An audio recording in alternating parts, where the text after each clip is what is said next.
Olá, turminha! Vocês gostam muito de animais? Eu vou confessar que eu gosto muito. E hoje nós vamos fazer uma brincadeira bem legal. Nós vamos descobrir o som dos animais. Será que você sabe fazer o som dos animais? Vamos lá? Este é o leão. Que som o leão faz? Você já ouviu? Escuta. Vamos ouvir de novo? Muito bom! Este é o porco.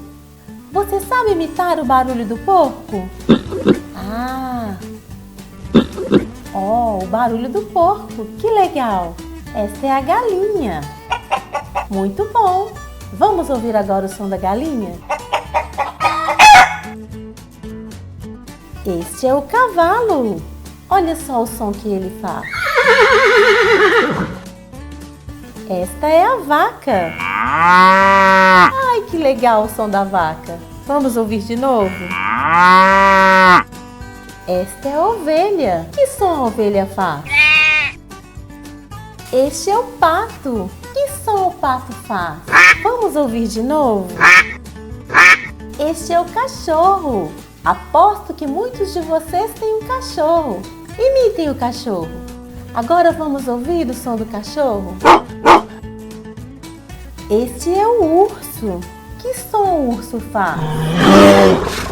Nossa, é muito forte o som que o urso faz. Vamos ouvir de novo? Esta é a cobra. Olha que som ela faz. Não é engraçado? E este é o esquilo. Escuta o som que ele faz. Vamos ouvir de novo o som do esquilo? É isso aí, turminha! Vocês viram como é legal o som dos animais?